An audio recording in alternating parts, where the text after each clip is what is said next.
Good morning, good afternoon, good evening. It depends on the time you're watching this interview. Once again, welcome to Pasha TV and Shims Media Kenya.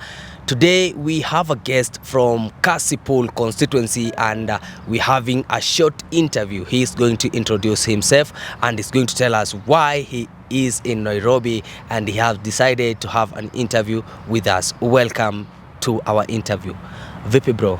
Niko poa sana. You good? I'm doing good. It is pleasure to have you in our media today and we're looking forward to tuambie ni nini imekuleta. Maybe start by a small introduction. Tell us, wewe ni nani? Thank you so much. My name is Jeff Ondoro. Jeff Ondoro is the name known. Jeff Ondoro is the founder of Old Town Talent Foundation. Jeff Ondoro is the founder of Mr. and Miss Oyugis. Jeff Ondoro has been engaging in youth empowerment, and this is something that I do passionately. So interacting with media is my thing. Okay. Way from Kasipul, way from Oyugis, and what we're looking into is how can we create a platform through such avenues. Thank you so much for having me today. For those people who are watching Jeff for the first time, Jeff, tell us, who is this Jeff and what is the intention of you in our media today? Why I'm here today, I want to tell your viewers that I'm here to declare that I'm on the ballot for Kasipul constituency. My God. The by-election for Kasipul is on. All the odds are on the ground. And ladies and gentlemen, here comes Jeff Ondoro. Okay. Jeff, I've just listened to your introduction and I realized that this guy he has a lot of things in one person. Yes. I've heard you saying you introduced this, you are the founder of this. Jeff, how old are you? I'm 26 years old. Yes, I'm 26 years old. What inspires you to do what you're doing at your age? Well, it is time as a nation, it's time as a generation, it's time we accept that we have something we carry inside us. As a youth growing up in an environment where education was not promised, I've come to develop a passion for leadership in me, and that has derived a lot of passion for founding platforms where youths can engage. So I would say it's not quite the age, but it's quite what we carry. Okay. Yeah, for me, it's about what are we capable of bringing on table as far as our community is concerned. Okay. I've heard you saying that you are part of the contenders of the Kasipul vacancy seat. You know, guys, for those people, I guess you know what happened to the Kasipul parliamentary seat. They lost their member of parliament, Ongondo, right? Yes. And I've just recalled, you have said you are 26 and nimekumbuka kwamba the youngest ever member of parliament who has ever served in a parliamentary seat in Kenya is now the president of Kenya. You know, Dr. William Samoei Ruto, he started serving as a member of parliament when he was 26 years old, your age. Yes. What are some of your aspirations? What are these things that are pushing you towards like seeing yourself as if you are going to win this seat? Thank you so much for your question. You talked about His Excellency, the President. Yeah. Actually, it inspires me a lot because it began at my age. Okay. And I know we are going to meet soon. And when we meet, I'll tell him, Mr. President, I'm you in making. So what inspired me, at the time I was in first year, I began a foundation in Oyugis town. Okay. And at that time, I also launched a platform called Mr. and Miss Oyugis, which we host events annually. Okay. And so during this time, I had an opportunity to interact with the politicians. I had an opportunity to interact with the local administration. I had an opportunity to interact with the business sector. So it gave me a lot of insight on what is going on in Kasipul. It gave me a lot of information on who is who on this ground. Yes. And from my angle or from my perspective, I came to understand one thing. There's a gap in our leadership platform. There's a gap in the leadership of our country. Okay. Today, I would say we have leaders who lack integrity. Okay. And I think even as a leader growing up, corruption is killing our country, and that's why youths are suppressed. We're not getting platforms because somebody somewhere is responsible. Yes. So do you think if the people of Kasipul Yes. decide to give you a chance to serve in the parliamentary, to represent them in the parliament, Yes. do you think you can be the solution to the problems they are facing? Because in Kasipul, there are a lot of problems, not only roads, talk of water, talk Yes. of the kind of infrastructure in the schools. Yes. Do you think you are the solution to their problem? The answer lies in my heart because the passion I have for Kasipul has been genuine. I have a project in Kasipul called O Town Pad Drive where I empower ladies. Every year I give them sanitary towels. Now look, it's not about what I have done, but it's about what I can do, and it's also about what I carry in me. Okay. Now look, the MP of Kasipul, who is an MP? For me, an MP is someone with the capacity to ensure the economy of a constituency is running smoothly. That begins from town management. How is our town organized? That again subscribes to SMEs. Are we empowering the small businesses? Are we empowering women? And not forgetting, are we fronting youths? Okay. And that is my priority. Okay. Yeah. Now that question takes us to another question. What are some of your manifestos, maybe to the people of Kasipul who are going to line up and vote you in? What should they expect from you? The changes you're going to bring in Kasipul.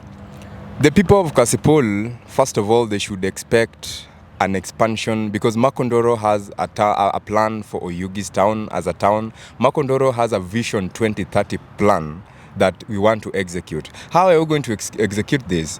We have a broad-based partnership model with the private and the public sector that we want to bring together to ensure that Oyugis is taken to the next level. Oyugis is lagging behind and it has potential because it is a porous town, which means it's let me call it a peri-urban center. It has the capacity to grow outwards. Now, with this capacity to grow, we can extend Oyugis to connect with the borders within East and Central Africa. Because Oyugis can border Uganda, it can border Burundi, it can border Tanzania, and also having in mind, today Oyugis is metropolitan. There are Kikuyus there. We have Kisis doing business in Oyugis. We have Indians in Oyugis. So Kasipul is on the map and it requires a leader who has the ability. And I can also tell the people of Kasipul, I think this is the only time you have a chance to redeem Kasipul. We have to get from the darkness and we have to bring in light in Kasipul. Okay. Yes, thank you. Now, Makondoro, I want to ask you this question, and I'm not being too personal. Most of the time, people vie for different types of seats because some of them, they are project. Yes. Are you not a project of a certain party to just distract the votes of ODM? Because ODM is popular in Kasipul, and ODM, they have endorsed their candidate. We have the son to the late. Are you a project? From where I sit, if you analyze the aspirants in Kasipul, they're all billionaires. All the aspirants in Kasipul are billionaires, right? What are you saying? All the aspirants in Kasipul are billionaires. Tell me, if someone is called Manibior, if you call yourself Manibior, don't you have money? You have money. The other one is called Aroko $1. Aroko. I know Aroko. Aroko is our friend also. Okay. Aroko is our friend. By the time you are called $1, means you are the father of Money. something. You are the father of dollars. Now, Makondoro is coming with nothing in terms of money to offer. I'm coming with only ideas and the courage I have within me. Okay. That is the fire burning, the desire to lead the people of Kasipul the right way. Okay. And that is because I've had the experience. You know, when you have a first-hand experience, it's like, just like in the Bible, when Moses saw an Israelite being killed, what did he do? The hunger got in him, right? Yes. So I'm like Moses. I came, I witnessed. I've seen insecurity in Oyugis at levels that only the MP was responsible for. Okay. And these are not things we should be afraid to say, because if we want change, we must face the truth. Okay. Thank you. Now, you just say that you are going to compete against the billionaires. Yeah. Where are you generating your funds for the campaign? I do not have funds for this campaign. How are you going to manage political rallies? How are you going to manage the movement from one place to another when you don't have enough funds for the campaign? Because you need a car, you need security. The people are going to move to be moving around with. You need a PA, and all this you have to pay for. Where are you going to generate your funds from, or who are these people who are funding you for the campaigns? Can I ask you a question? Ask me. Is money a requirement in the IEBC requirements for vying for the MP seat in Kenya? At the IEBC level, money is not a requirement, but there's registration fee. There is registration fee, right? Yes. That is my only worry. That is my only worry. Is registration fee 1 billion? No. 2 billion? It's worthy affordable. That is the only money I want. If I have my legs and I can walk, yes, then what is it that is going to stop me from campaigning? But Kasipul is not a small land. It's so big. Kasipul Moving from one place to another using your 2 legs, bro. You're lying to us. Let me tell you something. Yes. I've been in Kasipul doing projects within the community, and I have the map of Kasipul within my heart, and I know everybody in Kasipul. If you tell me who is in 1000 Street, I will tell you who is there. If you tell me who is in Onanda Street, I will tell you who is in Onanda. If you ask me who is in Raila grounds, I will tell you who is in Raila grounds. If you tell me who is in Kasimba Junction, I'll tell you who is there. Now look, I've taken it as a challenge within me that money is not a requirement to be a leader in this country. And if we are going to say you must have money to be an MP in Kenya, we are going to continuously elect corrupt leaders. It is time people look for ideas. Now, that drives me to the Member of Parliament from Mumias, His Excellency Peter Salasia. That guy campaigned in your strategy, using your strategy. Definitely at the end, there was some fruits. Now he's the Member of Parliament for Mumias. It's Mumias East, right? Do you have any relationship with the current Member of County Assembly, the MCS? I have a close relationship with all of them. I know them at personal levels. Okay. But I think it's time we face leadership with lots of reality, right? Okay. The MCAs in my constituency are all compromised because they are told if you exceed some given limit, you have a problem with the county government. Okay. That's why we must change the narrative. And this is the only opportunity that the people of Kasipul have to rescue Kasipul. If we have MCAs who cannot delegate their duties well because they are answering to their parties or they are answering to the county government, utaulizwa wewe unafanya kazi kwa nini na ulipewa tikiti, unakula mshahara. Na yet we elected these leaders so that they could deliver. Okay. Right now, my constituency, my ward at home, I come from West Kamagak ward. My MCA is called Honorable Billy Noah Odhiambo. You know, I used to see when he goes to these burials, people are throwing him with stones, and I then ask, why? Yet you elected this guy to work for us. And then they're telling me he did nothing. He did nothing at all. And when they told me, why don't you vie for an MCA seat? Then I told them, listen, if I want to bring real change in Kasipul, then I must start from a further end. If you want to bring real change in Kasipul, you do not have to look for where the MCA is. Now, what made you that feel like you are not worthy to vie for the MCA seat, and you just went direct to the Member of Parliament seat? Because I believe even in a growth period of a kid, you must pass through all the steps. Do you think that you could have started with MCA before going to the Member of Parliament seat? This is a question I've dealt with since the time I began my campaign. And what I can say, we were told education is the key when we were in primary school growing up, right? Yes. And the requirement for being an MCA, you don't have to go to any O level, right? Yes. I finished my high school, went to the university, attained education, came and got community experience, working with the community, right? Then you want to tell me what I carry is not in the capacity of an MP? It is. If it is, then the question we should be asking is then why the MP seat? The MP seat, I'm coming for the MP seat because I want to bring real change in Kasipul, and it begins with ensuring the man on top the CEO of Kasipul must be held accountable. Okay. Yes. Were you in any relationship with the former member of parliament from the Kasipul? That is, we used to call him Ogai. Ogai. We used to call Meaning? him Ogai Mamilambo, meaning the king of the south. Okay. Ogai Mamilambo was a very good friend of mine. Okay. We first interacted in the year 2020, actually when I was launching O-Town Talent Foundation. Okay. A very generous guy. So it means that you had a very close relationship with this guy. It was close at the beginning. So you loved this guy, his leadership tactics and everything? After some time, I became a threat. And that's when we brushed Guys, shoulders. this is where he avoids my question, because if you are that much, I was going to ask you, why couldn't you honor, why can't you honor his son and just grant him the opportunity to vie for the seat without you interfering or coming in? Because you have your own people, he has his own people, Yes. and your people are not his people. Yes. Your votes are not his votes. Yes. Maybe you are not two. Yes. You are three. Yes. One of you might maybe interfere with another one's votes. Why couldn't you offer the chance to his son just to be elected? Let me tell you. Yes. You asked me my relationship with Sir Charles Ongondo. Yes.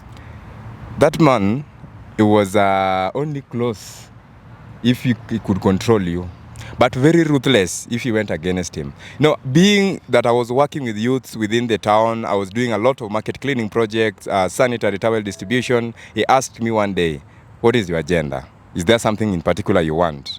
Then I said, no, Mheshimiwa, I just have a goodwill for the people. And I think that is the day he realized I was going for the MP seat. And the moment he realized, he started telling people that this guy has been funded by the UDA government. And, you know, do you know how it is being accused you've met the president and you've not met the president? One day I'll meet the president, but they told me I was funded by the UDA government, and that is when they started fighting me. Goons were sent after me, and I thought to myself, instead of running, I'm going to be tough. I'm going to be tough for my people.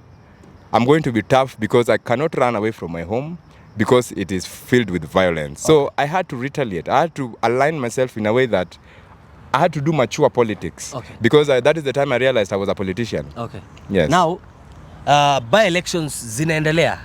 They're happening across different counties in Kenya. Yeah. We have seen in Malava, there was a by-election yesterday, and the son to Malulu Injendi lost to a certain guy on the, I think it was UDA ticket. The by-election at Kasipul, ODM being one of the biggest party, Yes. that most of the people are anticipating, saying that ODM is going to win. Which party are you looking forward to come to the people or to go with to the people of Kasipul? And you're sure with this party, if they give me this chance or this opportunity, I'm going to take that seat. I want to answer your question based on how many aspirants. ODM is known for, I don't know how to put it, but let me say Kasipul is an ODM base, right? Yes. But their candidate, you know, when your opponent is, my opponent is not even prepared. The ODM candidate is not even prepared for that seat. Actually, that guy, he doesn't even know why he's vying, to be honest. But Baba will just say, ni huyu, and he'll be elected. That is why Yes. Makondoro only requested for the platform. And when I requested for the platform, the Jubilee Party gave me the platform. Okay. So when I come to Kasipul, Now, the people of Kasipul will look at Jeff Makondoro. They have to look at my personality, not my the party. Yes. Now the party is going to fund you for the campaign, Jubilee Party, right? I cannot quite be sure because before we get there, I wouldn't know. But maybe by the grace of God, because that's, I'm hoping to win this seat, to defy the odds, not for me, because I'm not just going to win for Makondoro, but this is a win for Kasipul. Okay. And when we win, we want to break this code. ODM has been giving us leaders, but these leaders have been failing us. That is why ODM Luo regions are lagging behind in development because we are not electing good leaders. This is the time we must get integrity from our leaders. Hello guys, I believe the interview is going on well and you're getting every concept you need to get from our young Gen Z guy who is going to vie for the seat at the Kasipul parliamentary seat, which is vacant. Most of you can remember the former MP was shot in Nairobi, here where we are, and he was buried in his constituency, and the IEBC declared that there will be a by-election. Therefore, the by-elections have been arranged, and on my right hand side is one of the aspirants who are going to contest for the seat, and according to him, I believe he's still a Gen Z. He is a Gen Z. Now, our next question, Ondoro, are you married? I'm not married. How are you going to serve the people of Kasipul? Who is going to teach to cook tea for them? When we began this interview, you asked me, how old are you? You are 26. Which means I could get a wife anytime. I think At the right time. You know, one thing you can never despise a man with is that you don't have a wife and you don't have money. I am growing. Eventually, is it a crime to be without a wife at 26? No, you know when you start immediately when you are a leader, you are a parent, and when you are a parent, you will expect children at your home. You will expect visitors at your place. The people of Kasipul will be coming at your place to cook tea and do everything. So how are you going to handle them? Those people who are elected with wives, is there any single day they send their wives to the parliament to represent them? Tell me. Definitely, I've not seen them sending their wives to the parliament. But most of them will expect you to have a wife so that whenever they visit you, whenever they come to your home, at least they'll get someone when you're absent. You get it? You see, when that time comes, Makondoro will have a wife. Okay. Thank you. So, Makondoro. Yes. You are going to vie for this seat, and it is very hot because the people are competing with. Wamejipanga vya kutosha Makondoro. Financially stable. Ukiangalia wako na magari, wako na nini kila kitu. They have the power of assembling the crowd. Makondoro, what should the people of Kasipul expect from you as we conclude this interview? What should the people of Kasipul expect from you as a youth who is coming for this big seat? I have a potential. My potential is to the world. Whether I'm elected in Kasipul or not, eventually I will be a leader in this country. What the people of Kasipul should expect from Makondoro, they should expect ideas of development. They should expect a leader who can represent their issues in the National Assembly. They should expect a leader who has the capacity to deliver. And money is a factor, yes. You need money to campaign, you need money to move around, you need money to do nitty-gritties here and there, blah, blah, blah. Lazima pesa itumike. Okay. And that is why I come to the people of Kasipul with a pure passion. My desire for being the MP is a desire burning within me from a very young age. Okay. Everyone who knows me knows that I began campaigning as early as I was in Form 4. Okay. And when I was campaigning back then, I used to be walking on feet until the time that I decided to come to Nairobi when the pressure was too hot for me down there. And now when I'm coming, I believe I'm coming because the people of Kasipul have realized that that pressure can lead to deaths. Okay. We've seen youths dying because of the pressure in Kasipul. So if they still want us to continue that darkness of killing youths, that darkness of corruption, then they would ask Makondoro to bring them money. Okay. Yes. Thank you so much, my brother. Thank you so much. It has been a successful interview with you. Thank you so much. We really honor your time at our platforms, and we will wish one day to come and interview after the election, after you have won this. And please, Mheshimiwa Mtarajiwa, Asante. when you win this seat, when we call you for an interview, don't turn us down.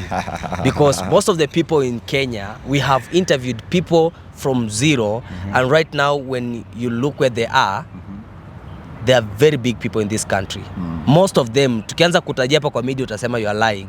Right now they fly with the aeroplanes, wanaenda wapi. Saizi tukiwapigia simu we want interview, most of them will turn down. But do they send you tea?